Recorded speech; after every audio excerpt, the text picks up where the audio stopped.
Bismillahirrahmanirrahim. Assalamualaikum warahmatullahi wabarakatuh. Innal hamdalillahi nahmaduhu wa nasta'inuhu wa nastaghfiruh wa natubu ilaih wa na'udzu billahi min shururi anfusina wa min sayyiati a'malina may yahdihillahu fala mudilla lahu wa may yudlil fala hadiya lahu.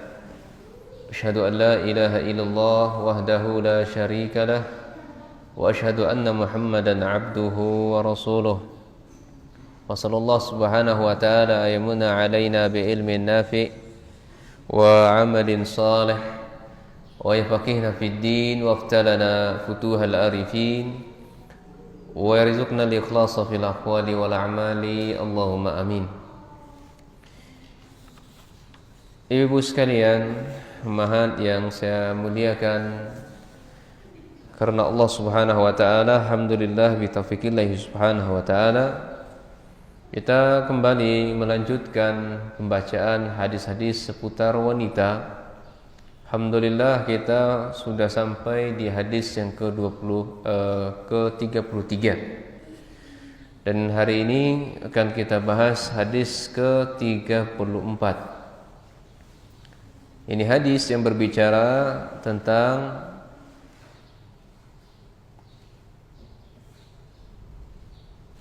salat wanita tatkala imam melakukan atau terjadinya kesalahan, maka bagaimana wanita mensikapinya. Kalau di poster sudah tertera tepuk tangannya wanita. Jadi kalau imam, ibu sholat di masjid, imamnya melakukan atau terjadinya kesalahan, maka untuk menegur, mengingatkan imamnya yang salah, maka dengan cara bertepuk tangan.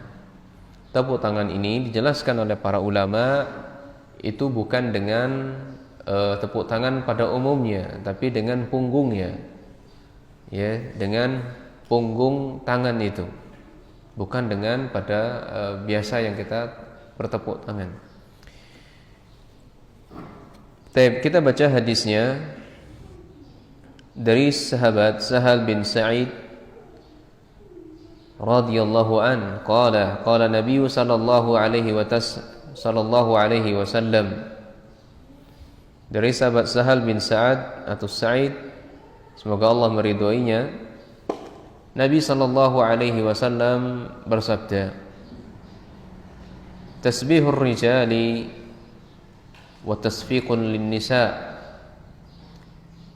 Jadi kalau bagi laki-laki terjadi kesalahan bagi imam, mereka mengucapkan tasbih, subhanallah, nah begitu. Kemudian bagi wanita tasfiq. Tasfiq ini tepuk tangan. Ini tepuk tangan dengan cara punggungnya yang ditepuk, Bu. Ya, bukan tepuk tangan kita pada umumnya. Jadi makna secara global dari hadis ini, Ibu sekalian, ketika imam itu salah, perempuan tidak usah bersuara. Tidak usah bersuara. Meskipun itu adalah berzikir kepada Allah, ya, meskipun itu berzikir kepada Allah Subhanahu wa taala. Jadi secara umum hadis ini menjelaskan 2 poin bagi laki-laki untuk mengingatkannya dengan cara subhanallah. Jelaskan oleh para a'immah kita, khususnya laki-laki atau juga ibu sekalian, ketika imam salah jangan langsung tepuk tangan, atau demikian pula para laki-laki jangan langsung untuk subhanallah. Ya, misalnya imamnya salah, misalnya membaca ayat misalnya, ya. Biarkan imamnya selesai dulu membacanya sampai dia benar-benar ingat begitu. Ya, sampai dia benar-benar ingat. Kalau ketika dia benar-benar enggak ingat, misalnya dia salah mengulang-ulang sampai 3 kali, 4 kali dia ulang-ulang salah terus, jangan dibenerin dulu. Jangan dibenerin dulu. Biarkan sang imam menyelesaikan hafalan ingatannya, ya, ingatan hafalannya itu biar dia selesaikan dulu. Jangan langsung tergesa-gesa ketika imamnya sudah salah. Alhamdulillahirabbil alamin maliki yaumiddin subhanallah. Jangan langsung tergesa. Biarkan dia dulu selesai, ya, dari bacaannya sampai dia bisa mengingat kembali bacaannya. Nah, karena kalau langsung itu akan membuat konsentrasi imam itu jauh lebih buyar.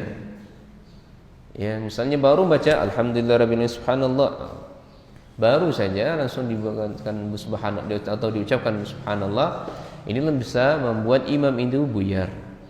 Nah, jadi poin yang pertama bagi laki-laki menegur imam yang salah dengan subhanallah itu tidak langsung. Ya, tidak langsung berikan kesempatan bagi sang imam untuk mengingat hafalannya. Demikian pula wanita ketika tepuk tangan, ya. Jangan langsung untuk tepuk tangan. Taib. Apa yang bisa kita ambil faidah dari hadis ini? Min fawaidil muta'alliqah bi mawdu'il hadis, ya, faidah yang bisa kita ambil dalam hadis ini ada 5 poin, ya. Yang pertama, bahwasanya syariat Islam ini membedakan bainal a'malir rijal wa a'malin nisa, membedakan pekerjaan laki-laki atau pekerjaan wanita, atau, ya, perbuatan laki-laki dan perbuatan wanita fi ba'dil ibadat, pada sebagian ibadat. Jadi syariat membedakan pekerjaan laki-laki dan perempuan pada sebagian dari jenis ibadah. Ya. Bima yunasibu tabi'ata kulli wahidi minhuma. Ini sesuai dengan kebiasaan setiap salah satu di antara mereka.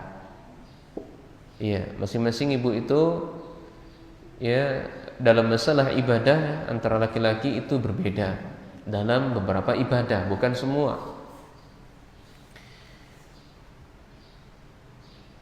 Contohnya kalau dalam, ya, salat seperti ini, ya, menegur imam laki-laki dengan subhanallah dan ibu-ibu dengan tepuk tangan, itu dengan punggung tangannya.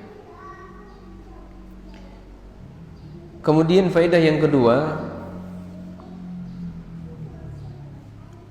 anal mar'ata fi sholati tunabbahu may yu'ammuha sawa'un kana rujulan au imra'atan bitasfiqi la bitasbih. Bahwasanya wanita di dalam salatnya, kalau dia mengingatkan sang imam, baik itu imamnya adalah laki-laki maupun perempuan, tetap dengan cara tepuk tangan, bukan dengan tasbih. Ya. Ibu salat sama ibu sendiri, ya. Biasanya salat ibu-ibu begitu. Imamnya juga ibu. Nah, ketika imamnya ibu itu salah, maka ibu tetap tepuk tangan, enggak boleh subhanallah, meskipun ibu-ibu semuanya ibu-ibu semuanya. Ya. Nah, di sini pun juga kita bedakan dalam syariat, ya. Imamnya wanita dengan imamnya laki-laki itu berbeda posisinya. Kalau laki-laki itu memang di depan. Kalau wanita tidak. Wanita itu sejajar di tengah-tengah, sejajar dengan jamaah. Iya, kalau dalam mazhab Syafi'iyah itu agak maju sedikit. Ya, ibu-ibu itu agak maju sedikit dalam mazhab Syafi'iyah. Ya, wallahu a'lam, saya lebih cenderung untuk lebih maju sedikit, ya. Karena jangan sampai para jamaah itu mendahului imam. Nah, mendahului imam. Nah, adapun ya kalau sejajar maka tidak masalah, ya, tidak perlu dipertentangkan. Kemudian yang faedah yang ketiga, anal mar'ata bahwasanya wanita itu janganlah menampakkan sautuha, ini suaranya, fi majami'ir rijal 'ammah. Ibu, jadi kalau ibu rame-rame lagi kumpul dengan laki-laki, banyaknya atau mayoritas laki-laki, nggak usah ditampakkan suaranya. Nah, ini hukum asalnya wanita itu memang tertutup. Ya, kembalikan ke hukum asalnya. Jadi kalau dia sedang berkumpul dengan laki-laki banyak, umum gitu ya, maka suaranya jangan dinampakkan. Kalaupun dia harus bersuara, maka bersuaralah sebutuhnya saja, secukupnya saja. Nah, kemudian faedah yang keempat, anna ar-rajula qad yuftanu bi sautil mar'ah wa huwa fi shalah. Ya. Insyaallah ya. Laki-laki itu, Bu, itu gampang sekali terfitnah. Dengan suara saja itu sudah terfitnah. Dengan suara ibu, meskipun suara itu bukan aurat ya. Tapi dengan dengar suara ibu saja, laki-laki itu udah mulai kelepok-kelepok gitu. Apalagi kalau suaranya ibunya mendayu-dayu gitu ya. Nah, ini di dalam sholat saja, Bu sekalian. Dalam sholat saja itu bisa membuat laki-laki terfitnah. Maka fakaifa bi kharijis shalah, maka bagaimana selain di luar salat? Di dalam salat saja ibu misalnya ya, taruhlah dia enggak ngerti ya, mengingatkan imam dengan subhanallah. Loh, suara siapa itu belakang ya? Kok halus sekali suaranya. Istri siapa itu, gadis siapa itu, anak siapa itu? Ada macam-macam pikiran ikhwan itu, Bu. Ya, sedikit saja ibu bersuara itu sudah ya ada tanda hati di data dia, apa namanya, tanda love ya bahasa anak muda, tanda love di hatinya, ada kesukaan begitu. Memang wanita ikhwan itu, laki-laki itu unsur ketertarikannya kepada wanita itu sangat besar.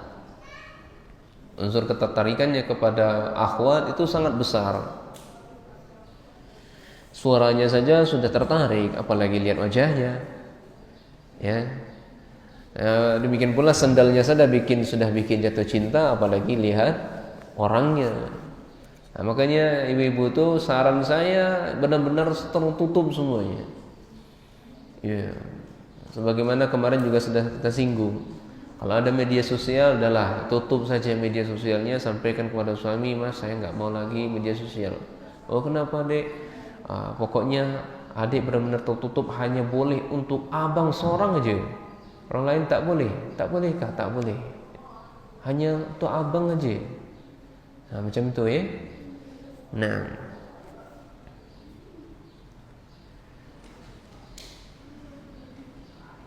kemudian faedah yang kelima, yang terakhir,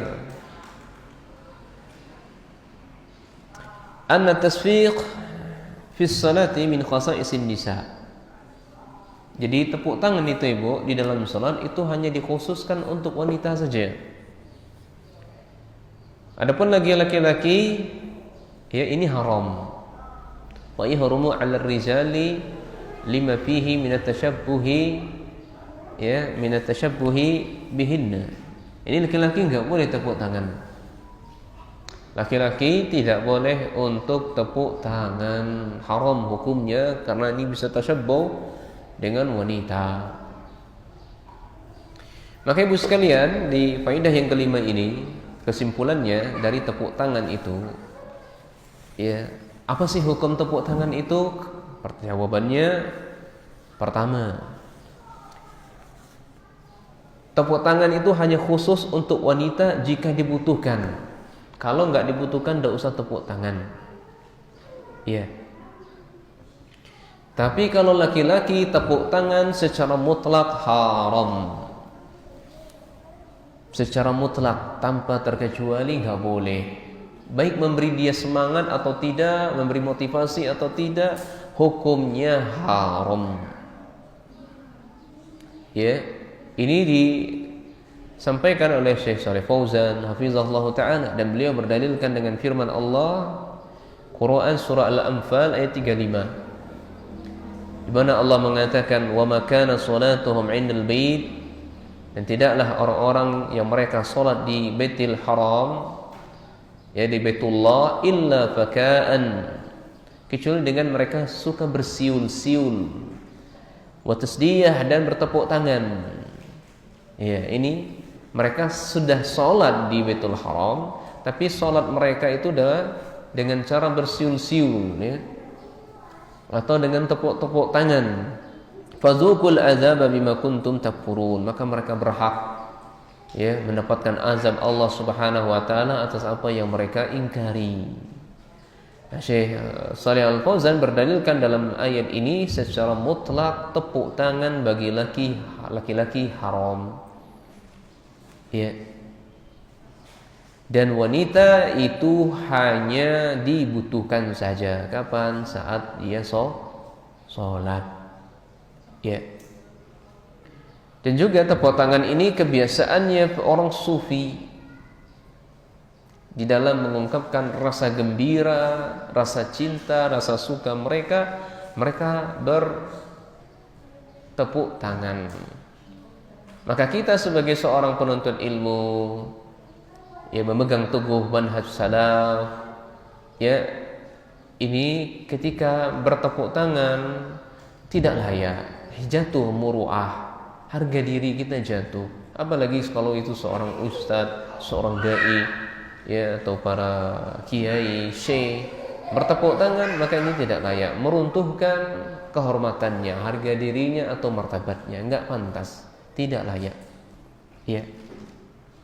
Nah, ini pendapat dari Syekh Shalih Fauzan hafizahullah taala. Adapun Syekh Shalih Utsaimin hafizahullah taala wa rahimahullah, beliau menganggap tepuk tangan itu baik laki-laki maupun wanita kalau dalam rangka memberi semangat atau memberikan motivasi. Jawaban beliau tidak mengapa. Tidak mengapa, karena ini tidaklah dianggap ibadah, kata beliau, ya. Karena kalau berdalilkan dengan ayat yang dibawakan Syekh Shalih Fauzan tadi, itu ayat yang melarang kita tepuk tangan saat ibadah. Kaitannya dengan ibadah. Tapi kalau motivasi, memberikan semangat, ini bukanlah dianggap ibadah, maka hukumnya boleh, tidak mengapa, kata Syekh. Maka berdasarkan pendapat beliau ini, saya lebih cenderung untuk pertengahan saja, ya, memilih pendapat pertengahan. Iya, laki-laki dia bertepuk tangan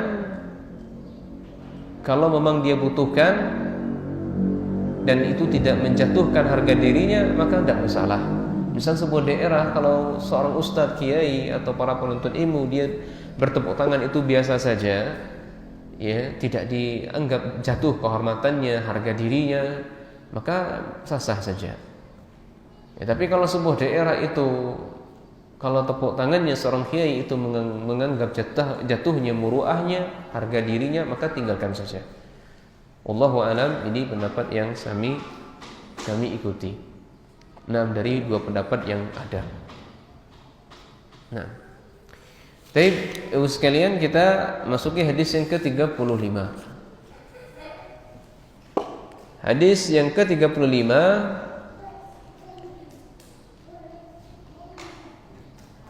ini hadis yang berbicara seorang istri minta izin kepada suaminya, apapun bentuknya, hendaknya seorang istri minta izin kepada suaminya dalam berbagai urusan sebelum melakukan segala urusan atau perbuatan, mintalah izin kepada sang suami. Ya. Hadisnya dari sahabat Ibnu Umar radhiyallahu an. Ya. Ini radhiyallahu anhuma, ya, sebenarnya karena Ibnu Umar anaknya Umar bin Khattab. Ani Nabi sallallahu alaihi wasallam, dari Nabi sallallahu alaihi wasallam, qal, bersabda, "Idza sta'zannakum nisa'ukum bil laili ila al masjid fa'dhanu lahunna." Hadis Bukhari dan Muslim dalam kitab azan, babul khurujin nisa' ila al masajid bil laili. Ya. Jadi kata Nabi sallallahu alaihi wasallam, apabila istri-istri kalian meminta izin kepada kalian pada malam hari, izinnya kemana? Ke masjid. Maka para suami fa'dzanu lahunna, berikan izin. Jadi istri mau sholat ke masjid malam, izin ke suaminya, maka dalam syariat tidak boleh melarang sang istri. Suami tidak boleh melarangnya, harus beri izin. Jadi secara global hadis ini menjelaskan kepada kita, Nabi sallallahu alaihi wasallam sedang menjelaskan adatnya seorang istri, atau kewajiban seorang istri kepada suaminya dalam segala urusan minta izin. Dalam segala urusan, mau pegang HP suami izin dulu, mau mengambil dompet suami izin dulu, karena itu privasi dari sang suami, dan seterusnya apapun lah urusannya usahakan izin. Faedah yang bisa kita ambil dari hadis ini ada 5 faedah. Yang pertama, jawazu salatil mar'ati fil masjidi ma'a jamaah. Bu, kalau mau ke salat ke masjid, ini boleh, Bu. Ibu kalau mau ke masjid salat jamaah, ini boleh. Wa in kana baituha khairun laha, meskipun itu salat di rumahnya jauh lebih baik. Salat di rumah itu jauh lebih baik ketimbang masjid berjamaah. Saking besarnya afdal, semakin besarnya pahala ibu salat di rumah, sampai-sampai Nabi SAW tidak menjelaskan berapa besarnya keutamaan ibu salat di rumahnya. Ini menunjukkan sangat besar salat di rumah. Tapi kalau tetap ibu ingin salat di masjid, salat berjamaah kaum muslimin, izin sama suami boleh, Kemudian yang kedua, jawazul khurujil mar'ati lil masjid walau kana bil lail. Bolehnya ibu keluar ke masjid meskipun itu di malam hari. Ke salatil isya, ibu salat isya. Seperti salat isya ibu minta izin. Jadi boleh, Bu. Mau salat malam, salat isya atau maghrib, Mas. Maghrib ini dan nanti isya, adik mau salat berjamaah di masjid itu enggak apa, pergi aja. Apa abang antar aja atau barengan aja kita salatnya, Dek? Alhamdulillah Bang, Nah, begitu jauh lebih baik.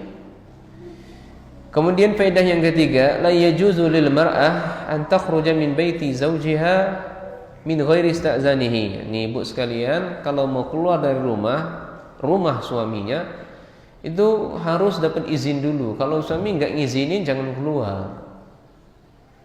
Kalau suami enggak ngizinin jangan keluar. Meskipun misalnya ibu kalau ditalak, misalnya dicerai, talak 1, talak 2, maka jangan langsung pergi dari rumah, enggak boleh. Haram hukumnya ibu pergi dari rumah, ada larangan Rasul sallallahu alaihi wasallam. Jangan nekat membantah Allah dan Rasulnya. Itu fungsinya syariat. Ibu tinggal di rumah, suami tinggal di rumah, meskipun sudah ditalak, ada kesempatan untuk membenah diri, saling berpikir, saling introspeksi diri, apa sih yang salah, maka bisa kembali lagi dengan suaminya.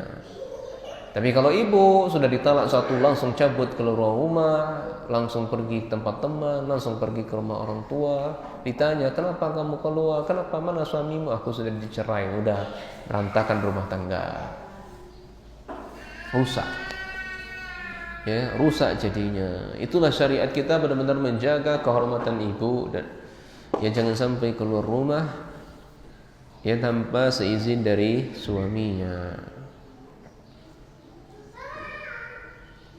Faedah yang keempat, la yajuzu lirrajuli ayyamna'a zawjatahu min al-khuruj lil masjid idza ista'zanathu ma lam takun hunaka ribah aw mafsadah zahirah. Jadi ibu itu Kalau keluar rumah, maka suami nggak boleh mencegah ibu, ya. Ibu keluar rumah yang sudah izin kepada suami, mau ke masjid, maka sang suami nggak boleh melarangnya, nggak boleh menahannya di rumahnya, nggak boleh, sholatnya rumah saja. Iya. Ma lam takun hunaka ribah, selama di situ tidak ada keraguan atau kerusakan yang muncul. Ya. Kalau nggak ada kerusakan, misalnya ibu pergi ke masjid malah menimbulkan kerusakan nantinya, bikin fitnah nantinya.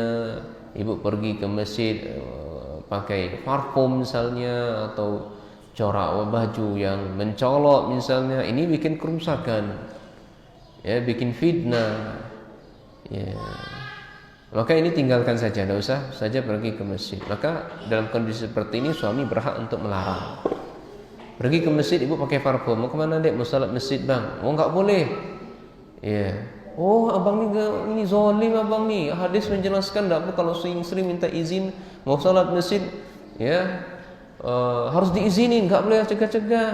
Nah, ini suami melakukan, kenapa dicegah? Karena ibu melakukan sebuah kerusakan.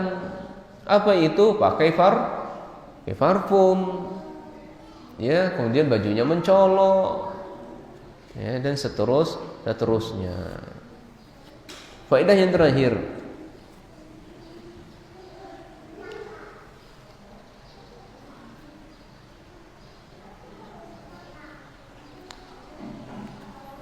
izinnya seorang wanita keluar ke masjid pada malam hari yadullu ala jawazi khurujiha naharan. Ya.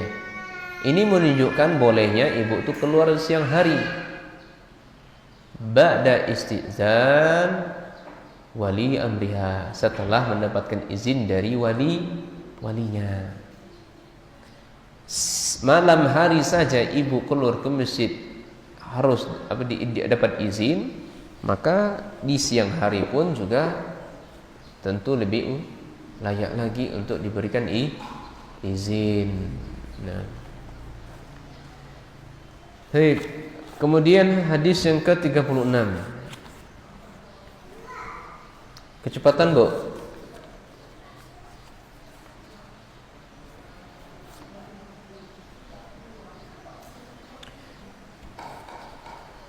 Hadis ke-36, hadis yang menjelaskan tentang, ya ini lumayan panjang ya hadisnya. Hadis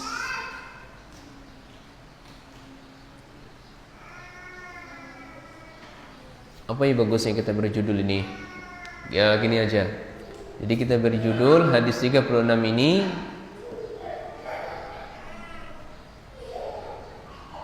salat hari raya tidak menghalangi wanita untuk tidak menghadirinya, atau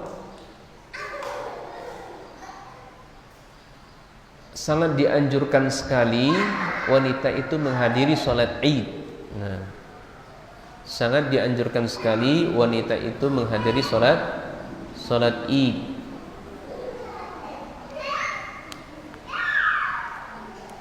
Hadisnya adalah dari Hafsah. Hafsah ini istrinya Rasul sallallahu alaihi wasallam. Beliau berkata, kunna namna'u awatiqana ay yakhrujna fil 'idain. Dulu anak gadis kami kalau pada hari raya kami enggak bolehkan keluar. Ya. Dulu Bu ya, dulu kata Hafsah, kalau ada anak-anak gadis kami pada saat hari raya kami enggak izinin. Kami enggak bolehin mereka keluar. Ya, wallahu alam alasannya kenapa? Itu orang-orang terdahulu. Faqadimati imra'atun, hingga satu hari ada seorang wanita, Fanazalat Qasra Bani Khalaf. Ini mendatangi sebuah desa yang namanya Qasra. Ya, sebuah desa namanya Qasra Bani Khalaf.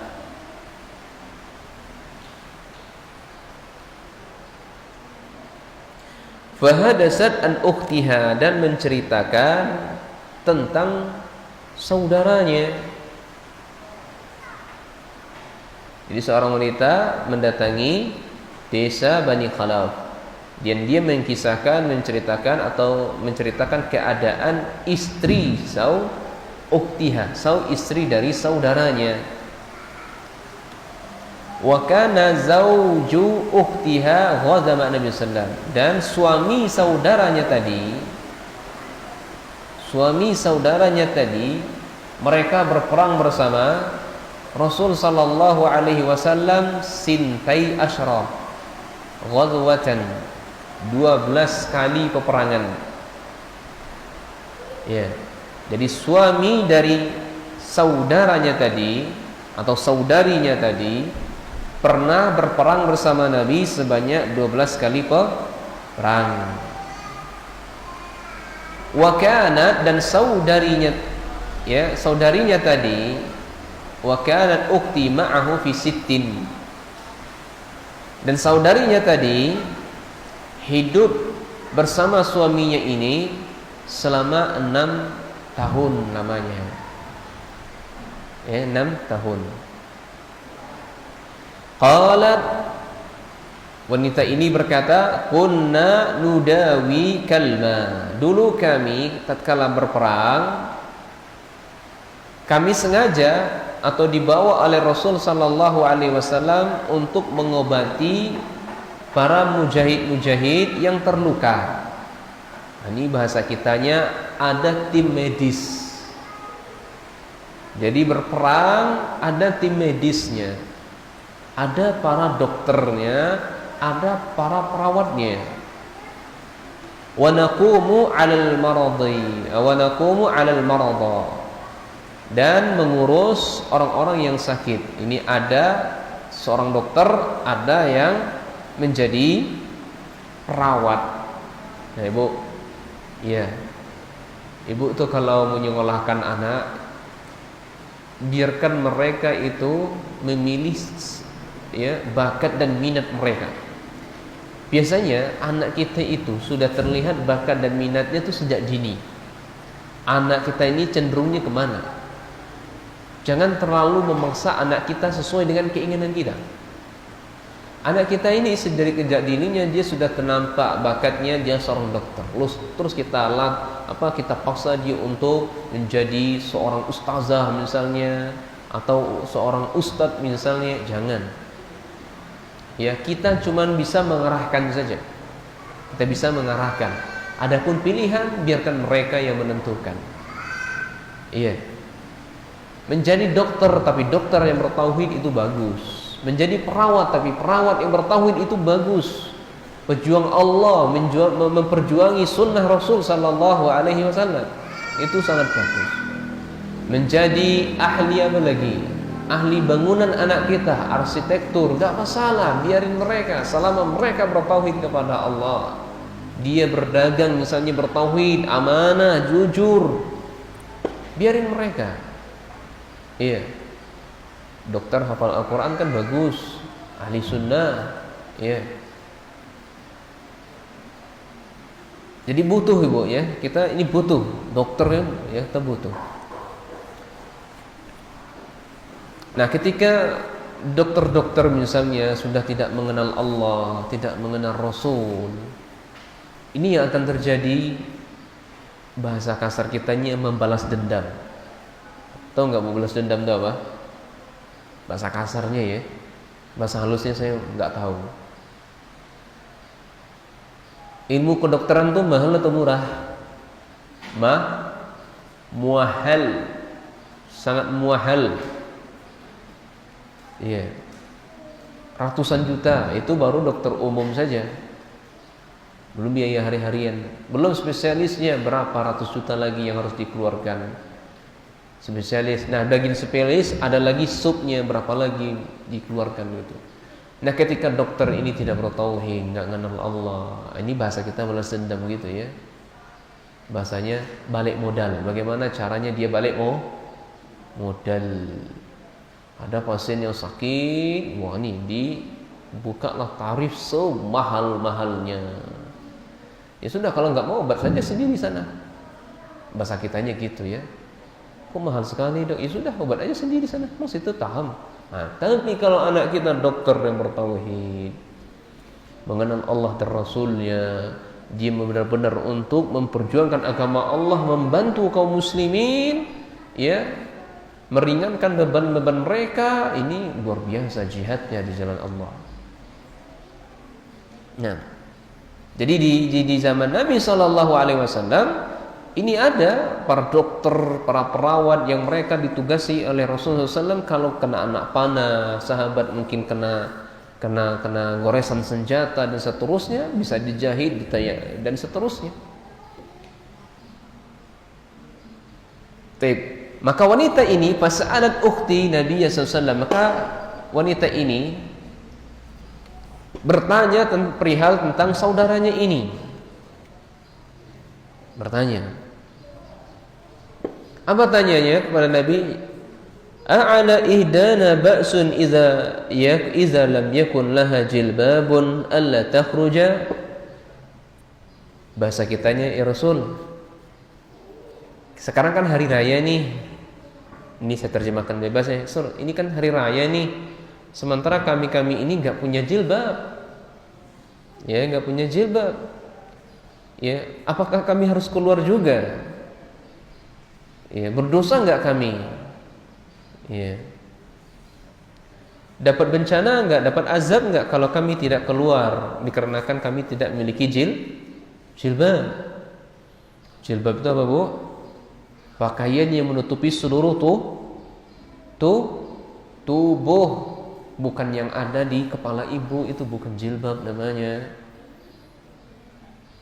Nah, itu kerudung bahasa Indonesianya, khimar dalam bahasa Arabnya. Nah, jadi pakaian yang menutupi seluruhnya itu, mulai dari ujung rambut ibu sampai ke bawah, itu disebut dengan jilbab. Ya. Bertanya kepada Rasul sallallahu alaihi wasallam. Kemudian Nabi sallallahu alaihi wasallam menjawab apa? Dosa enggak kami ini Rasul kalau kami enggak memiliki jilbab, enggak keluar? Maka kata Nabi sallallahu, qala litulbisha sahibatuha min jilbabiha. Kalau ada kawanmu yang memiliki jilbab, pinjamin aja. Ya. Kalau ada kawanmu atau saudaramu atau tetanggamu yang ada jilbab, tolong pinjamin yang enggak punya jilbab. Ini anjuran dari Nabi SAW, tetap menghadiri salat Id meskipun enggak ada jilbab, hendaklah saudaranya, tetangganya atau wanita lain berikan pinjaman jilbab. Tujuannya apa? Litashhad khaira, agar dia menyaksikan khutbahnya Rasul. Ya, mendapatkan kebaikan-kebaikan yang disampaikan dari Rasul sallallahu alaihi wasallam. Wa da'watul muslimin, setelah nanti lebaran, setelah selesai salat, mereka saling salam-salaman, taqabbalallahu minna wa minkum, taqabbal ya karim. Seterusnya, mohon maaf lahir dan batin. Ya. Mohon maaf lahir batin, ya. Dan seterusnya. Doa-doa atau kalimat-kalimat tahniah, ya, kepada orang-orang yang berhari raya. Ini boleh, ya. Nah, ini tujuannya agar menyaksikan kebaikan seruan dari Rasul dan mendoakan sesama kaum muslimin. Falamma qadimna Ummul Atiyah sa'altuha. Kemudian Ummu Atiyah tiba-tiba datang bertanya tentangnya. As-sami'tin Nabi sallallahu alaihi wasallam, apakah kamu mendengar langsung dari Nabi? Qala bi abi am. Kemudian wanita ini mengatakan, ya, bi abi. Ya gitu, bahasa kitanya ya gitu. Iya, benar. Tanpa menyebutkan wa kanat la tadhkuruhu illa qalat bi abi. Lah, wanita ini tanpa menyebutkan ya tentang Nabi sallallahu alaihi wasallam, kecuali beliau hanya mengatakan ya bi abi sami'tuhu yaqul, aku mendengar Rasulullah SAW bersabda, yakhrujul awatiqu wa zawatul khudur awil awatiqu zawatul khudur, wanita atau anak gadis dan wanita pingit mereka keluar. Ya, wanita pingit apa, Bu? Apa wanita pingit? Tahu nggak, Bu, wanita pingit? Hah? Ada yang tahu wanita pingit? Nggak tahu? Wanita pingit itu, Bu, wanita yang jarang sekali keluar rumah. Anak rumahan. Kalaupun keluar, ya itu sembunyi-sembunyi, nggak ada satupun yang tahu kalau ia keluar. Saking apa?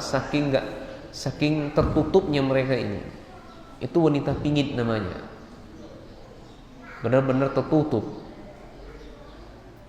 Jadi anak gadis dan wanita pingit, wal huyyadu, wanita haid, tetap dianjurkan oleh Nabi sallallahu alaihi wasallam untuk keluar. Ya, keluar kemana? Menyaksikan salat Id. Wala yashhadul khaira wa da'watul muslimin. Ya, agar menyaksikan ceramah atau khutbah yang disampaikan oleh sang khatib, dan setelah itu nanti mendoakan orang-orang mukmin. Wa ya'tazilul huyyat musalla, dan tempat mereka yang wanita yang haid ini itu menjauh, enggak mendekat dengan musalla, tempat sholat, atau lapangan. Qalat Hafsah faqultu huyyat, maka Hafsah mengatakan, ya, huyyat wanita haid. Nah, wanita haid juga hadir ya Rasul.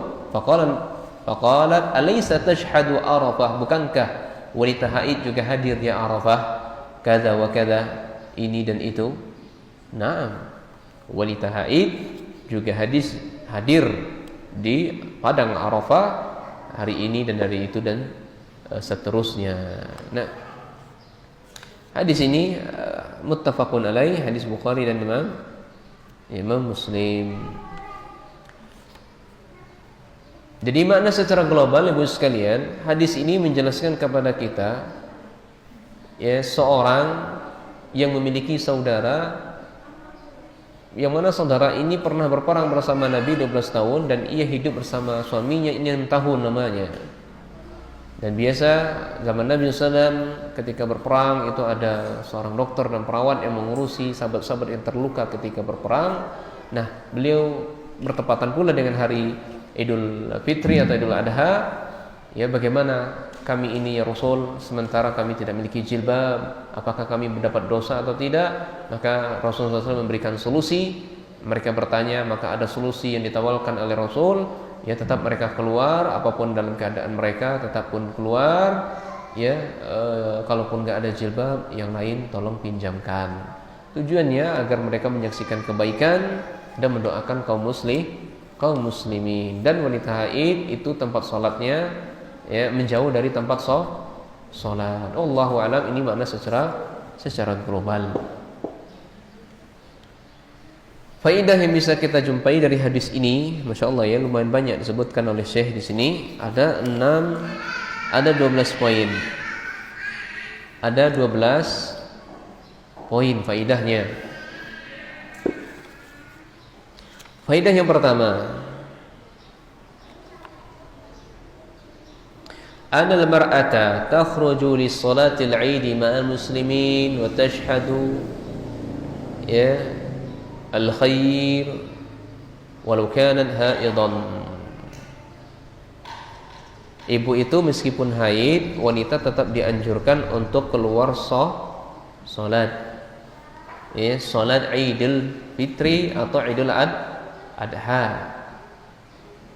Saya ulangi lagi, meskipun wanita itu haid, ia tetap dianjurkan untuk keluar menuju lapangan untuk keluar menuju lapangan salat Idul Fitri bersama kaum muslimin dalam rangka menyaksikan khutbah. Dalam keadaan haid, wanita tetap dianjurkan untuk keluar menuju lapangan dalam rangka salat Id, itu aja.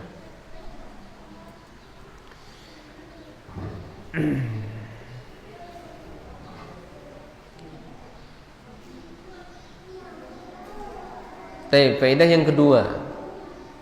Kecepatan, Bu? Hah? Kecepatan. Saya ulangi lagi. Meskipun wanita haid, ia tetap dianjurkan keluar menuju lapangan menyaksikan sholat Id bersama kaum muslimin dan menyaksikan khutbah atau mendengarkan khutbah. Ya bolehlah dirancang kata-katanya, ya tidak harus sama dengan saya, ya. Yang penting tujuannya sama. Iya, yang penting tujuannya sama.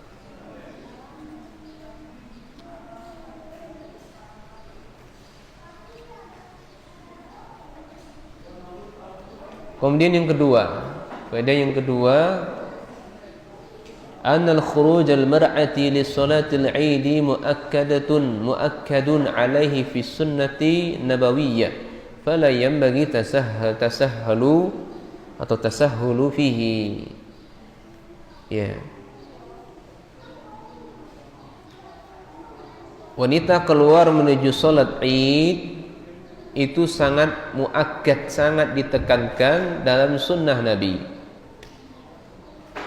Maka jangan atau tidak seyogyanya dia bermudah-mudahan.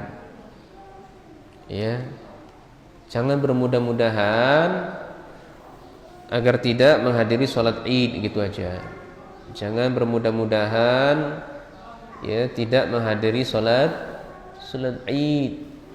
Dalam sunnah Nabi kita menghadiri salat Id bagi wanita itu sangat anjurkan.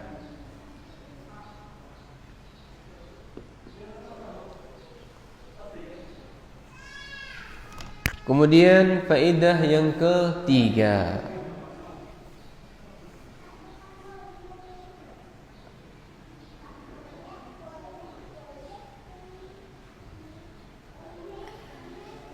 ketiga, ketika wanita tidak memiliki jilbab yang bisa menutupi dirinya keluar, hendaklah dia minjam.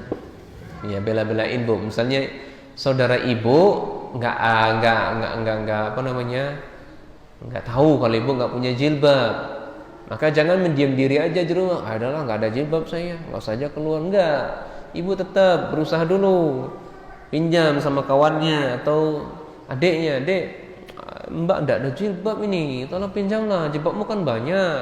Nah, udah, tetap usaha, Bu. Ya, tetap usaha. Dalam keadaan seperti ini tidak tercela untuk meminjam, Bu. Ya, tidak akan tercela.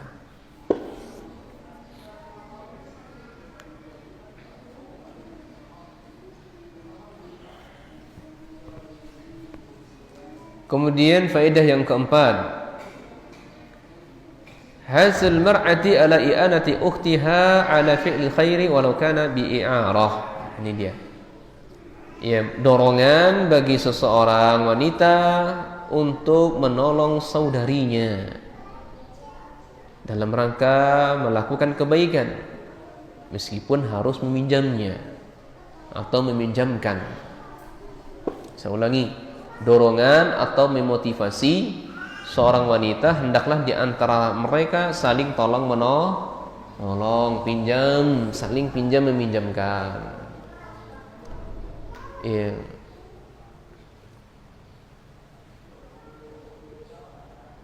Kelima, faedah yang kelima,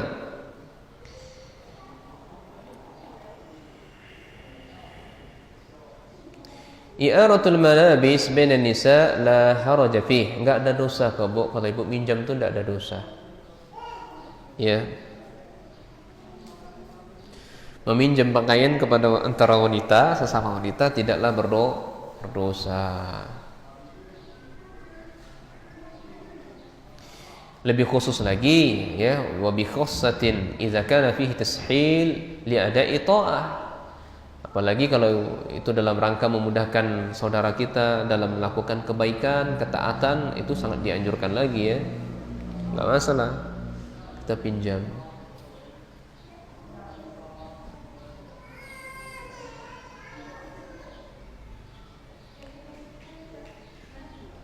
Kemudian faedah yang keenam, hurmatul khurujil mar'ati bila jilbab.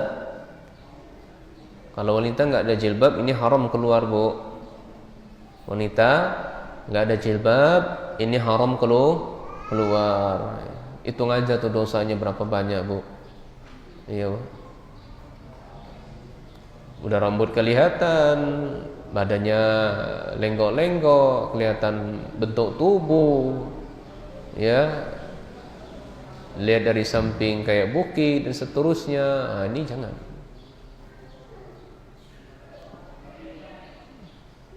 Jangan keluar tanpa jilbab.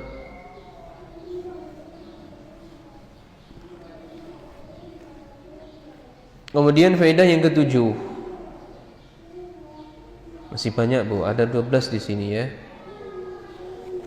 Faedah yang ketujuh,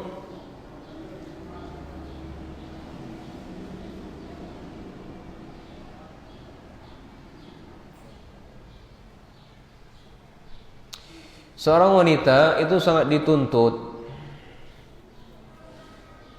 untuk menghadiri halaqah ilmu atau muhadarah yang bermanfaat, semangat untuk ngaji. Ya. Seorang wanita itu dituntut, diseru kepada mereka hendaknya mereka menghadiri majelis-majelis ilmu, semangat, ya. Ibu mungkinnya seminggu sekali di sini, ya. Seminggu sekali, tidak apa-apa, mungkin seminggu 3 kali adain di rumah siapa gitu kan. Panggil, Ustaz, tak tolong Ustaz, di rumah saya ngaji Ustaz. Ya, nanti saya panggil pula ibu-ibu kompleks saya, RT saya ngaji. Atau kami pun ada perkumpulan misalnya Ustaz, kami panggil Ustaz untuk ngajar ngaji kami Ustaz. Tidak masalah. Buat aja perkumpulan sebagaimana hadis-hadis yang pernah bahas dahulunya. Menyediakan hari-hari tertentu belajar untuk wanita. Sian, Bu, ya, kalau ibu hanya belajar seminggu sekali, sian. Janganlah. Ikhwan di sini banyak ngajinya, ibu enggak dapat banyak ilmunya. Jangan kalah sama ikhwan, Bu, tetap semangat. Ya. Insyaallah saya siap selagi di sini. Ya. Tinggal diatur saja jadwal ibu. Kalau ibu sedia bikin di rumah umum siapa ngaji, panggil akhwat-akhwat yang lain atau tetangga yang ngaji di situ kita. Nah, kemudian faedah yang ke berapa lagi, Bu? 8, ya.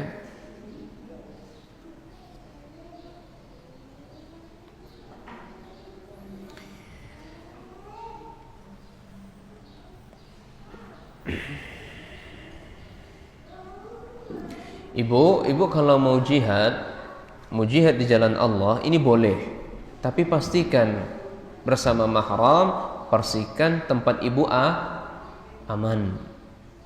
Ya, itu dalam rangka ibu mendukung jihad, ya, mendukung jihad dengan amalan yang pantas untuk ibu. Ya, ibu mau jihad nih, saya mau jihad di jalan Allah. Maka ibu tidak masalah untuk keluar, catatannya harus dengan, ya, kawan-kawan yang dihormati atau dengan mahram ibu, ya. Dan kemudian yang kedua, pastikan tempatnya aman. Dan cari jihadnya ibu tuh yang sesuai seporsi cocoknya ibu. Ibu cocoknya berjihad dalam rangka apa dalam menolong agama Allah ini? Oh, saya cocoknya dalam tata boga, Ustaz. Ya sudah, jihad ibu dalam tata boga nanti menyiapkan makanan untuk para mujahid misalnya. Menyiapkan makanan. Oh, saya cocoknya dia sebagai perawat, Ustaz. Ya sudah, ibu belajar menjadi seorang perawat. Ya, atau oh saya cocoknya sebagai seorang dokter, ya sudah.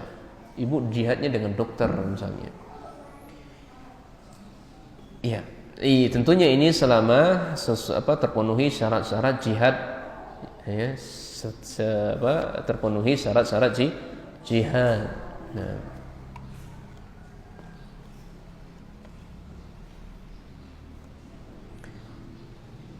jadi para dokter itu juga mereka jihadnya, jihad mereka dengan ilmu mereka dan suntian-suntian dan obat-obat mereka, itu jihadnya mereka. Ya orang tata boga ya, jihadnya ya masak-masak gitu kan. Nah, ini kalau mereka paham tentang ilmu agama, mereka membantu ya agama Allah. Kalau mencari dunia ya dunia aja dapatnya, dapat akhiratnya. Kemudian yang kesembilan, hirsun Nabi sallallahu alaihi wasallam ala ta'limil mar'ah. Ini Nabi itu Bu sangat semangat mengajari wanita. Semangat Nabi sallallahu alaihi wasallam mengajari wanita. Nah, saya pun nawarin buat ibu sekalian, kalau ibu bersedia silakan bikin ya hari lain di rumah ibu siapa begitu. Ngaji kita jangan seminggu sekali.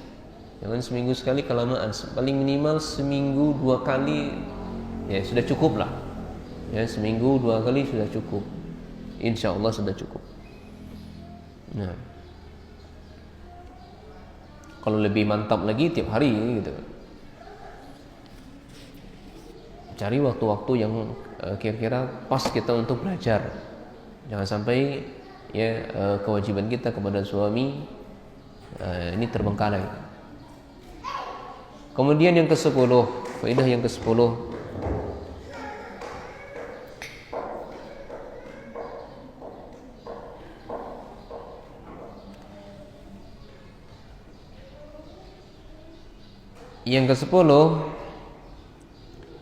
di dalam Islam itu sangat mengatur amrun muraqqabun bihi. Ini dalam Islam itu sangat mengatur perkara-perkara yang sangat dicintai. Ya, perkara-perkara yang sangat dicintai itu diatur dalam Islam. Faqad ja'ala Nabi sallallahu alaihi wasallam makana lil mar'ati allati satusalli ma'al muslimin. Maka Nabi SAW menjadikan sebuah tempat untuk wanita yang dijadikan mereka untuk sholat bersama kaum muslimin. Dan tempat lain bagi wanita haid. Yes. Jadi sama-sama wanita yang enggak haid ini tempatnya sholat. Wanita yang tidak haid ini pula tempatnya sholat. Inilah wahadza min tertib, inilah bentuknya tertib wa tanzimi fil amal, atau regulasi atau peraturan dalam beramal. Iya. Jadi dalam Islam perkara-perkara yang disenangi atau yang dicintai itu sangat diatur. Nah, di sini yang diatur di sini salatnya wanita, baik wanita yang tidak haid dan yang haid itu diatur salatnya di mana? Kalau wanita haid di sini salatnya, wanita yang tidak haid di sini pula salatnya. Kemudian yang ke-11,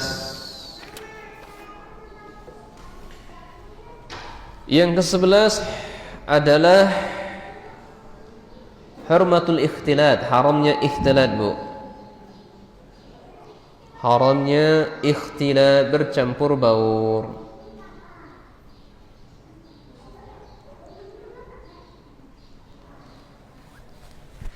Haramnya bercampur baur. Faqad khussisal makanu lirijal fil musalla. Dan sungguh Nabi SAW mengkhususkan tempat untuk laki-laki di lapangan dan tempat lain untuk wanita. Iya. Kemudian faedah yang terakhir, Wanita haid tidaklah menghalanginya untuk menyaksikan kebaikan. Ya, wanita haid tidaklah menghalanginya untuk menyaksikan kebaikan atau tidak menghalanginya untuk majelis ilmu. Ibu haid, ya jangan tidak majelis ilmu, tetap datang majelis ilmu. Nanti darahnya netes, Ustaz, gimana? Pastikan jangan netes. Ya. Dulu wanita-wanita dulu itu bisa mereka untuk majelis ilmu meskipun haid, kenapa kita nggak bisa? Sebenarnya nggak ada ya masalah kecuali kalau uzur syar'i benar, iya sakit, hujan dan seterusnya macam. Tapi kalau nggak ada uzur syar'i seterusnya, maka jangan pernah tinggalkan majelis ilmu. Iya. Baik, alhamdulillah sudah selesai. Masih semangat? Kita lanjutkan hadis yang ke-37. Semangat enggak, Bu? Ya. Kalau masih semangat, sudah capek, boleh selonjoran. Ya, tetap kawannya boleh pijit-pijit dulu. Pijit punggung ibu, yang lain boleh. Nah, istirahat sejenak mungkin, Bu. Ya, boleh sejenak. Istirahat. Saling pijit-pijit boleh dulu. Saya pun izin minum dulu, Bu ya. Bismillah.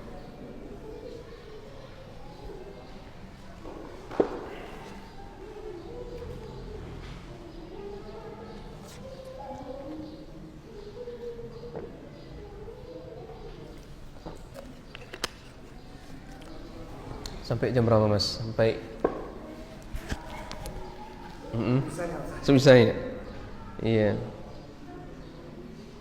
Ibu-ibu suruh tak pijit-pijit dulu, capek mungkin. Boleh, Bu, pijit-pijit dulu, enggak apa-apa, santai aja, Bu. Jam 15.23 ya, 10 menit lagi.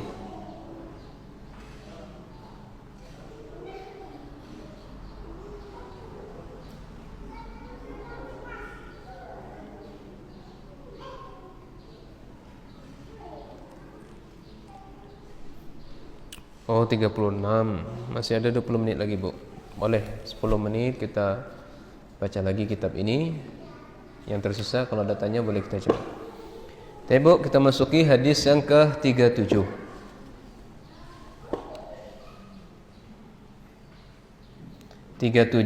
Kemudian hadis 38, kemudian 39,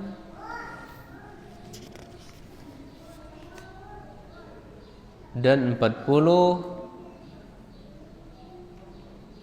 6 sampai 39 saja. 6 sampai 40 ini hadis yang berbicara tentang ibu-ibu dianjurkan untuk sedekah. Ya, hadis ke-39 37, 38, 39, 40 ini hadis yang berbicara anjuran untuk ibu sedekah. Nah, kita baca satu-satunya, Bu ya. Jadi tema kita adalah wanita semangat bersedekah. Wanita semangat bersedekah.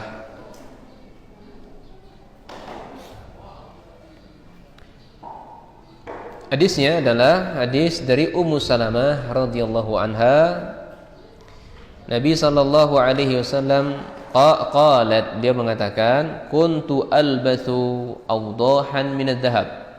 Ummu Salamah mengatakan, saya ini itu pakai perhiasan. Apa kata Ummu Salamah, Bu? Saya pakai perhiasan. Perhiasan ini terbuat dari apa? Dari emas. Faqultu, kemudian saya cakap sama Rasul, ya Rasulullah, akandun huwa, ini emas ini, perhiasan saya yang saya pakai ini apa barang timbunan atau tidak? Barang timbunan atau tidak? Maka Nabi SAW mengatakan, ma balagha an tu'addu zakatuhu fazakkiya. Ya, segala apa saja yang sudah mencapai nisabnya maka zakatkan. Ya. Maka falaisa bikanzin, kalau perhiasan yang terbuat dari emas, perhiasan yang dipakai terbuat dari emas, itu bukanlah disebut dengan barang timbunan. Ya, bukanlah disebut barang timbunan.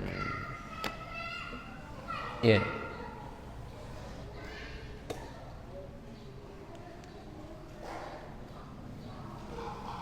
Baik, apa faedah yang bisa kita ambil dari hadis ini? Ya. Pembahasan masalah ini Bu lumayan panjang ya. Apakah perhiasan dalam yang terbuat dari emas itu yang kita pakai apakah wajib dizakatkan atau tidak? Maka di sini para ulama silang pendapat ya. Silang pendapat, ada yang mewajibkannya, ada yang tidak mewajibkannya, dan saya lebih cenderung pendapat yang mengatakan ya perhiasan yang sudah lumrah untuk dipakai maka nggak ada zakatnya. Meskipun ada pendapat yang lain mengatakan ada ya. Ibu pakai cincin itu kan lumrah itu ya, pakai gelang atau kalung atau anting di telinga ya itu biasa lumrah. Tapi kalau gelang ibu sudah dari tangan sampai penuh sampai ke siku, itu udah bukan lumrah lagi. Ya kalau memang seperti itu ya wajib ibu zakat. Cincin ibu kelima jarinya penuh misalnya sampai 50 kilo misalnya, wah ini bukan lumrah lagi ya. Oh kok 50 kilo enggak keberangkat ya. Apa? Ini terlalu kalau kelima-limanya penuh misalnya, udah ini wajib zakat ya. Kalau sudah nyampe ini nisab ya. Berapa nisabnya Mas? 85 gram. 85 gram emas, hitung saja. Kalau sekarang emasnya 1 juta 1 gram ya berarti ya ibu sudah berlalu 1 tahun maka terhitung 85 juta. Kalau ibu sampai 85 ya wajib keluarkan zakatnya. Ini dalilnya banyak Bu ya, tapi saya nggak mungkin saya sebutkan, waktunya mepet juga ya. Kalau mungkin dibahas pertemuan berikutnya insyaallah ya kita bahas. Kita bahas hari ini atau kita tunda besok? Biar tahu dalilnya, atau cukup pendapat gitu saja? Lebih simpel. Apa hukumnya zakat perhiasan Ustaz? Maka jawabnya tidak ada zakat perhiasan. Kalau mengadakan mau mewajibkan perhiasan ya silahkan ikutin pendapat yang ada. Tapi kalau saya lebih cenderung pendapat mengatakan zakat perhiasan emas tidak ada kecuali kalau bukan lumrah. Ya, kalau udah banyak ya mungkin 1 kilo di lehernya bergantungan, wah itu iya itu bukan lumrah. Tapi kalau hanya 1 gram 2 gram emas ya itu enggak ada zakatnya. Nah, atau 10 gram emas enggak ada zakatnya. Jadi faedah yang bisa kita ambil dari hadis ini, jawadu tazayyuni atau tazayyani al-mar'ati bil halli min adh-dhahab wal fiddah. Bolehlah ibu ya. Ibu mempercantik tangan ibu, telinga ibu, leher ibu dengan perhiasan emas dan perak enggak masalah ya. Boleh. Berhias ibu dengan itu enggak masalah, cantik. Ya. Yang kedua, an-dhahab alladhi yuzakka la yu'addu kanzan. Ya, bahwasanya emas yang dizakatkan itu tidaklah dikatakan barang timbunan lagi. Emas yang sudah dizakatkan tidaklah disebut dengan barang timbunan. Faedah yang ketiga, bolehnya ya wanita minta fatwa kepada laki-laki yang alim yang menjaga kehormatannya, yang dia bertanya tentang masalah urusan agamanya yang mana dia jahil, enggak tahu akan hal itu. Boleh wanita minta fatwa, bertanya kepada ustaz yang mereka menjaga kemuliaan dan kehormatannya, boleh. Tapi hati-hati Bu ya. Ibu jangan pancing-pancing ustaz itu. Ya, ustaz itu juga laki-laki. Ibu bertanya sewajarnya saja. Ustaz, ini hukumnya apa Ustaz? Ya sudah. Hukumnya ini Bu, sudah. Jangan tanya balik. Ustaz sekarang lagi ngapain? Jangan tanya balik. Ustaz sudah mandi belum? Ustaz sudah makan belum? Jangan. Itu haknya istri. Nah, kalau begitu udah ustaznya bisa kena Bu. Namanya juga manusia. Iya, jangan dipancing-pancing. Ya, pancingannya Bu kalau lezat Bu. Oh, ikan gede pun kena gitu kan. Bukan ikan kecil yang aja yang kena, ikan gede pun juga kena. Sebesar apapun ustadznya, kalau ibu pancing, kalau pancingnya tua enak sekali, waduh, kenanya, bablas jadinya. Jangan dipancing-pancing. Wallahu a'lam bissawab. Ya demikian saja Bu. Enggak selesai kita bahas ya. Insyaallah akan kita lanjutkan teman berikutnya, hadis ke-38. Insyaallah masih pembahasan masalah sedekah. Kita akhiri dengan doa kafaratul majlis. Subhanakallah wa bihamdika, asyhadu an la ilaha illa anta, astaghfiruka wa atubu ilaik. Assalamualaikum warahmatullahi wabarakatuh.